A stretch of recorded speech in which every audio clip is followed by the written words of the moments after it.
J'appelle l'orateur suivant, le professeur Sylvie Bonvalot, la chirurgie des sarcomes. Le professeur Sylvie Bonvalot est professeur d'université à Paris-Cité, membre de l'European Society of Medical Oncology et de la French Academy Group. Vous avez la parole, Sylvie. Merci beaucoup. Je remercie le professeur Germain et l'Académie d'avoir organisé cette belle session. Axel nous l'a expliqué, la chirurgie guérit en gros 70% des malades, puisque globalement 30% feront des métastases, évidemment avec un risque qui dépend du sous-type ou du grade. Mais globalement, la chirurgie et les traitements locaux-régionaux, la radiothérapie, guérissent 70% des patients si elle est bien faite. Alors, étant donné que Michel Germain m'a demandé de faire la chirurgie en 10 minutes, je vais m'axer sur ce qui m'a paru changer les pratiques, mais en considérant évidemment que cette chirurgie arrive après une imagerie ad hoc, une biopsie dans la majorité des cas et une RCP pour définir la stratégie thérapeutique. Et donc finalement, quand on arrive au stade de la chirurgie, je vais commencer par les extrémités et les parois. Qu'est-ce qui a beaucoup changé l'outcome de ces patients? Et ben finalement, c'est le fait de s'associer avec les chirurgiens plasticiens. Pourquoi? Parce qu'on l'a dit et redit, l'obtention de marge saine est essentielle. Et c'est ce qui conditionne un traitement local qui évite les récidives. Mais simplement, si vous voulez, étant donné que la taille médiane des tumeurs dans les membres et les parois, c'est 10 cm, avoir des marges saines, c'est plus facile à dire qu'à faire. Et donc, finalement, c'est les reconstructions et l'association de plasticiens dans les équipes de chirurgie sarcome qui a permis d'élargir les indications de traitement conservateurs, mais carcinologiques. Parce qu'être conservateur, mais pas être carcinologique, ça ne sert à rien. Donc là, je donne un exemple de liposarcome dédifférencié. Là, en l'occurrence, c'est un patient qui avait reçu un traitement néoadjuvant par isolated lympperfusion et il n'y a pas besoin d'être chirurgien des sarcomes pour voir que sans une reconstruction, on n'aurait pas pu faire un traitement conservateur. Donc là, c'est une reconstruction par l'embolie de grand dorsal. Et donc, très clairement, c'est un exemple qui montre que progressivement, on a pu être conservateur et carcinologique. Je prendrai un exemple au niveau des parois. Là, c'est une jeune championne de France d'équitation qui avait ce neurosarcome de la paroi qui infiltrait et la paroi et les tissus sous-cutanés. Là aussi, faire du R0, il n'y a qu'à faucon, mais ce qui permet de le faire en étant carcinologique, c'est d'avoir une reconstruction. Là, on avait opté pour un lambeau libre de grand dorsal. L'avantage par rapport à un lambeau pédiculé controlatéral, c'est qu'on ne déshabille pas Pierre pour habiller Jacques. Et chez une jeune championne de France d'équitation, c'est un véritable avantage. À droite, une tumeur desmoïde extrêmement évolutive qui avait reçu tous les traitements médicaux possibles. Et donc, là aussi, faire du R0, il n'y a qu'à faucon, mais ce qui nous a permis de le faire, c'est d'avoir une reconstruction qui avait été faite par un double lambeau pédiculé. Voilà, donc vous voyez le résultat qui permet d'avoir à la fois une chirurgie carcinologique et une qualité de vie qui a permis à cette jeune patiente que j'ai encore revue il n'y a pas longtemps et qui va très bien. Voilà, donc ça, c'est l'expérience de Curie. En 3 ans, on avait opéré 211 sarcomes des tissus mous et des extrémités. Il y en a quand même 89 qui ont une reconstruction par lambeau.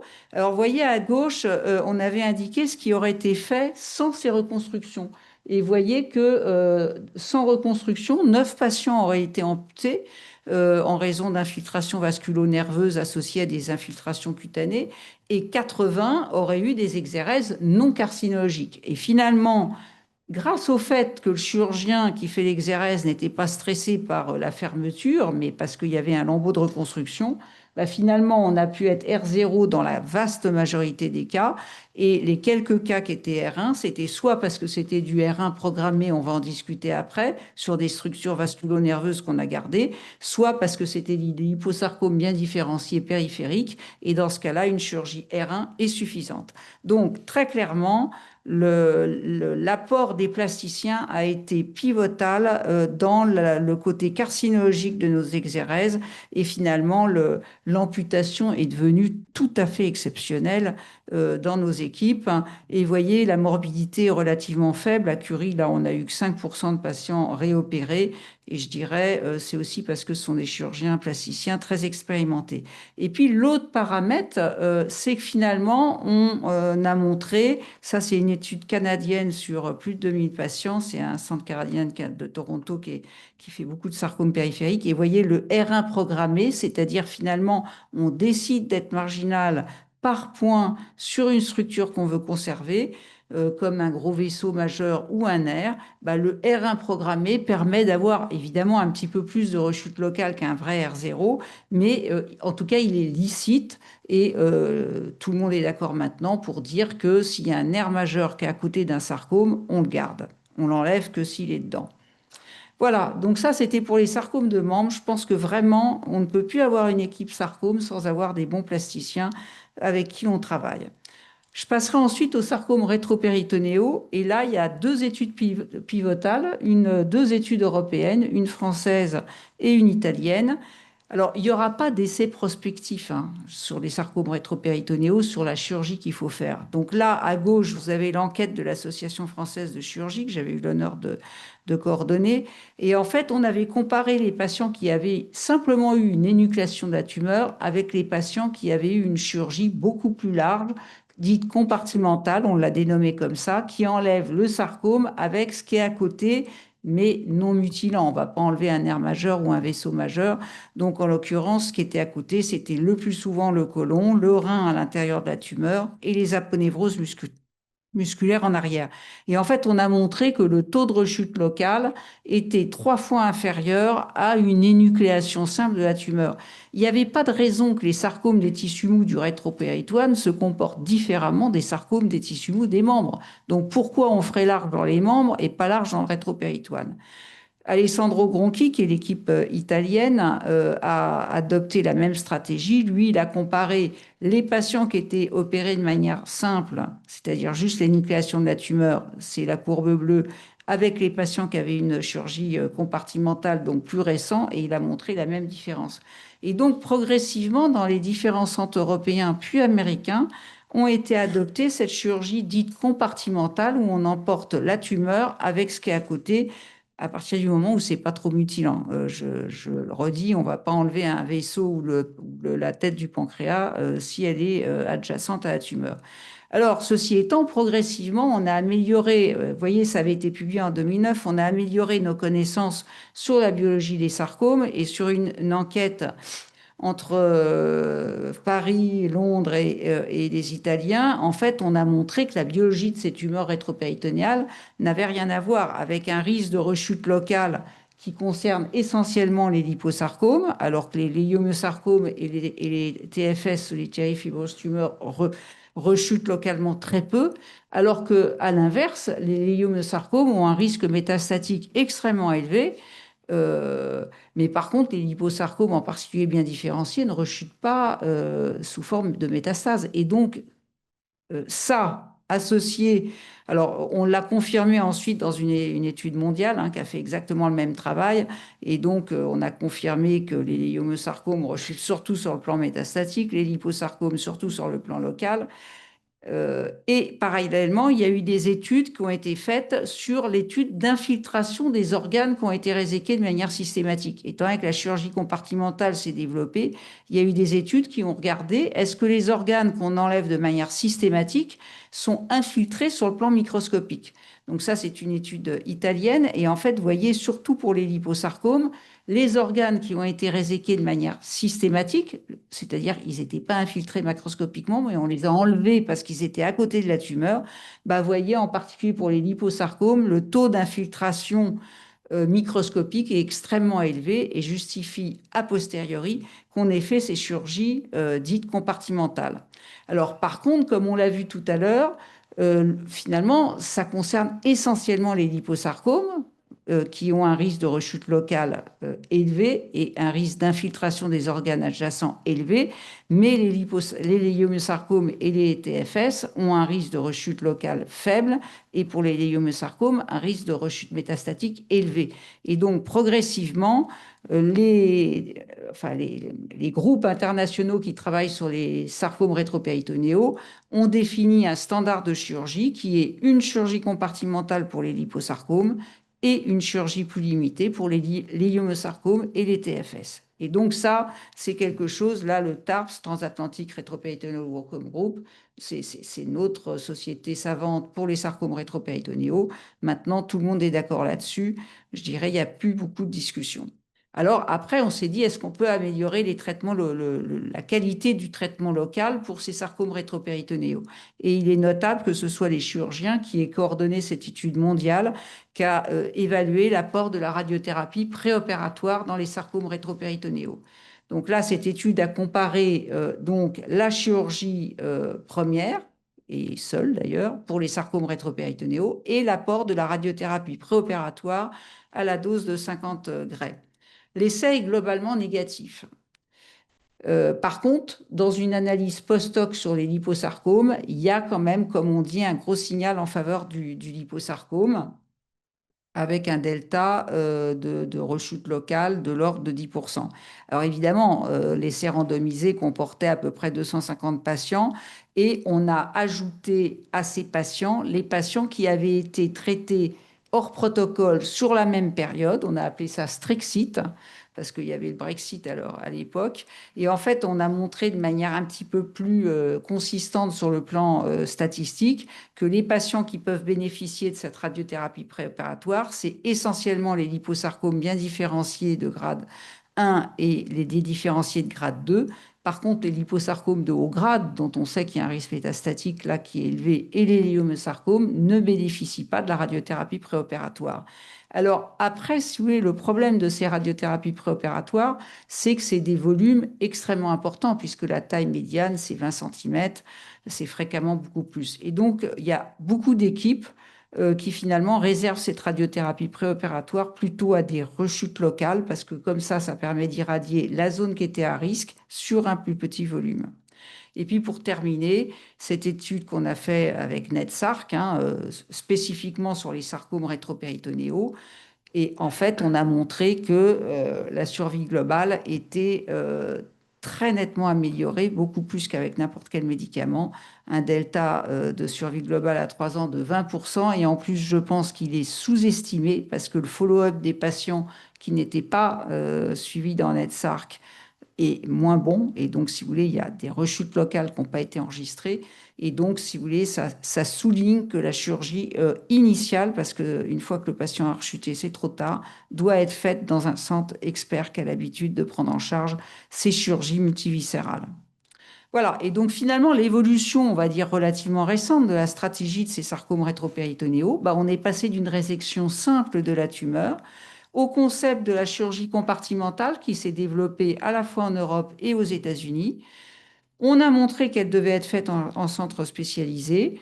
On a montré que probablement les liposarcomes de bien différenciés et des différenciés de bas grade bénéficient de la radiothérapie préopératoire. Et puis finalement, maintenant, on en est à comment dire, définir une chirurgie dite compréhensive en anglais en fonction du sous-type histologique, compartimentale pour les liposarcomes, plus limitée pour les leiomyosarcomes et les TFS. Et je terminerai par les desmoïdes. Donc les desmoïdes, là encore, la France a été promoteur dans un changement de stratégie radical.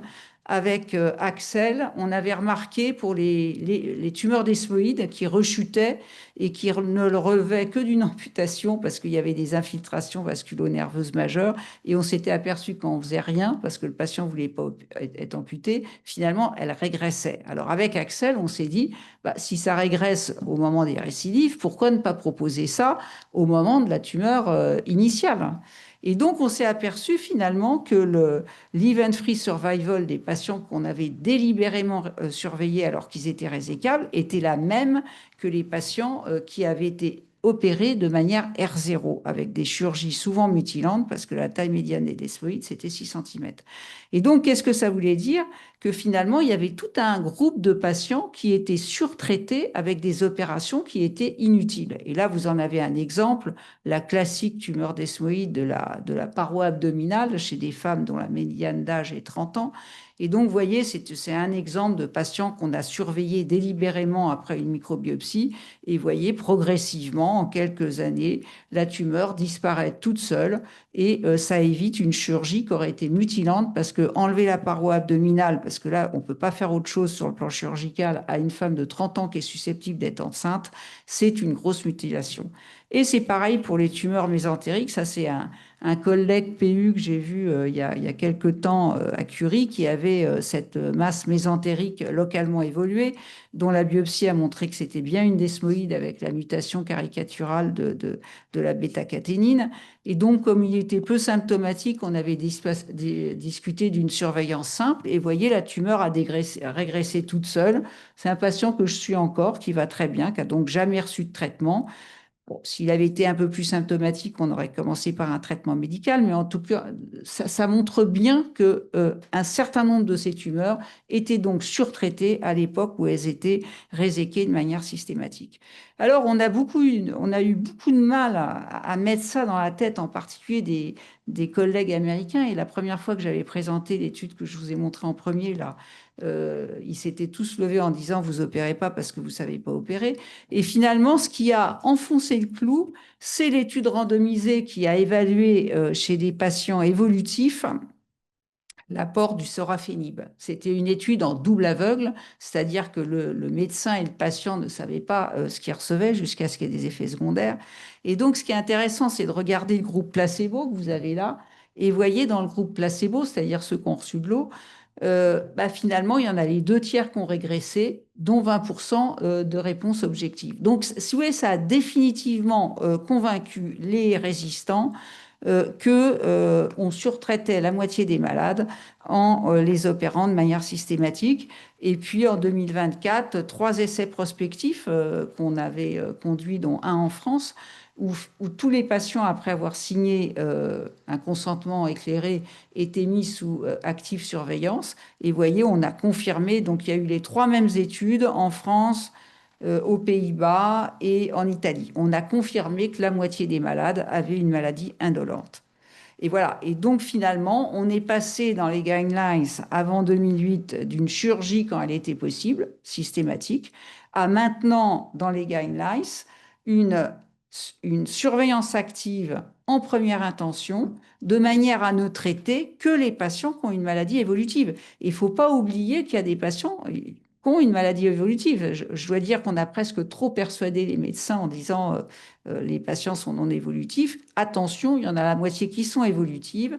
Et il faut bien dire que la chirurgie n'arrive plus en première intention de traitement de ces patients évolutifs. Ce qui arrive, quelles que soient les localisations en première intention, c'est éventuellement la cryothérapie, on en a parlé tout à l'heure, et les traitements médicaux. Et finalement, la place de la chirurgie est extrêmement limitée maintenant dans les tumeurs desmoïdes. Et donc, pour conclure, la chirurgie maintenant est très personnalisée en fonction des sous-types, des localisations, avec très peu dans les tumeurs desmoïdes. La place de la chirurgie a énormément diminué, plus dans les sarcomes rétropéritonéaux, en particulier les liposarcomes. Très clairement, ce qui a permis d'élargir les indications de traitement conservateur mais carcinologique, c'est l'apport des autres spécialités, en particulier les plasticiens et les chirurgiens vasculaires, et la démonstration qu'une chirurgie en centre spécialisé améliore la survie globale. Et donc, on a créé avec mes collègues un DIU sarcome, ça fait 10 ans maintenant. C'est un DIU qu'on a rendu nécessaire pour traiter des sarcomes dans les différents centres de NetSarc. Il y a à peu près 50 inscrits tous les 2 ans, c'est tous les 2 ans. Et donc, je ne saurais que recommander à vos élèves les plus jeunes de participer à SDU pour avoir une bonne formation globale. Ça s'adresse aussi bien aux oncologues médicaux et radiothérapeutes qu'aux chirurgiens, et je vous remercie. Sylvie, je, je, je dis l'habileté prodigieuse que vous avez. Vous êtes une chirurgienne d'exception avec un dynamisme irrésistible. Bravo. Moi, j'ai une petite question pour vous. Est-ce que vous avez des indications de radiothérapie péropératoire? Alors, la radiothérapie péropératoire, elle a été évaluée dans des essais randomisés. Le gros problème, par exemple, dans le rétropéritoine, c'est la toxicité neurologique. Et finalement, comme il n'a pas été montré de bénéfice en termes de contrôle local, mais par contre, une toxicité qui est très importante, elle a été abandonnée dans la plupart des centres et quasiment plus faite. Et quant au sarcome périphérique des membres, globalement, c'est quasiment, enfin, progressivement, on utilise de plus en plus de radiothérapie conformationnelle préopératoire, mais quasiment plus de péropératoire en raison de la toxicité neurologique. À l'époque où j'étais à l'IGR, j'ai fait beaucoup de péropératoires et de curithérapie avec Christine Améder. Et en fait, comme on faisait une chirurgie très, très large pour être R0, finalement, ce qui était exposé, c'était les nerfs et les vaisseaux. Et donc, Christine Améder me disait, mais moi, je ne peux pas faire une curithérapie là-dessus ou du péropératoire. Et donc, avec le développement d'une chirurgie beaucoup plus large, rendue possible par les reconstructions, la place du péropératoire a énormément diminué. Et donc, il n'y a quasiment plus d'équipe qu'en fait. Merci beaucoup. On a le droit encore à une question. Monsieur le grand chef, une question courte. Hubert Joannet, notre vice-président de l'Académie nationale de chirurgie. Bravo et merci beaucoup pour ce que vous faites et puis pour votre communication. On a envie de vous poser la question, est-ce qu'on sait pourquoi ces tumeurs desmoïdes régressent? Est-ce qu'on a, compris les mécanismes, on a pu analyser les mécanismes? À Curie, on a fait une grande analyse en regardant tous les gènes possibles, inimaginables, et on n'a pas montré de différence d'évolutivité en fonction des différents gènes qui peuvent être euh, mis en cause. Donc, bon, enfin, je pense que tu pourras en parler là-dessus, mais en tout cas, on n'a pas montré de différence. On a regardé les mutations de bêta-caténine. Il semblerait que les mutations 45F sont de moins bons pronostics, mais bon, je dirais ça demande à être confirmé. Et puis, il y a Sarah Watson qui va venir tout à l'heure, qui a montré l'impact du métabolisme du fer. Et donc, je dirais c'est une piste de recherche qui me permettrait éventuellement des traitements beaucoup plus simples que ce qu'on a à l'heure actuelle. Mais bon, ça, c'est du domaine de la recherche. Et donc, pour l'instant, on est un petit peu dans le brouillard. Alors, il faut bien dire que c'est des tumeurs qui sont très peu cellulaires, comment dire, au plan microscopique, il y a beaucoup de tissus de soutien. Et finalement, moi, je me dis peut-être que ce qui diminue, c'est le tissu de soutien. Enfin, peut-être que tu pourrais nous en parler, mais finalement, c'est des tumeurs peu cellulaires. Donc, qu'est-ce qui diminue? Est-ce que c'est le nombre de cellules? Est-ce que c'est les tissus de soutien? C'est difficile de dire. Et certaines sont hormonodépendantes, bizarrement.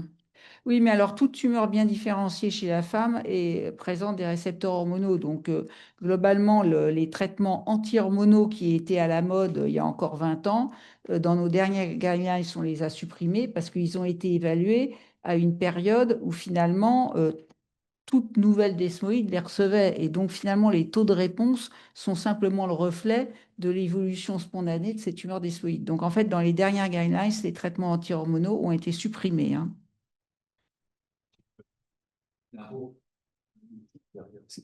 Ce qui est certain, c'est que la bêta-caténine est impliquée dans la voie de cicatrisation, la voie Wnt, et surtout chez les hommes, lorsqu'une tumeur desmoïde se développe, on le voit souvent au décours d'une chirurgie pour une autre chose, hein, sur le trajet de la cicatrisation. Donc on a l'impression que c'est un phénomène inflammatoire tumoral post-opératoire qui atteint son maximum à 6 mois, 9 mois, 1 an de l'exérèse, un peu comme après une appendicectomie, après une épisiotomie, on en voit après une césarienne, on voit apparaître ces tumeurs qui grossissent au décours d'un acte chirurgical où il y a une cicatrice, et progressivement, plus on s'éloigne de la cicatrice, il y a certains patients qui inversent leur tendance évolutive spontanément. Alors ça, je ne sais pas pourquoi, mais en tout cas, c'est lié certainement à un processus de cicatrisation. On continue.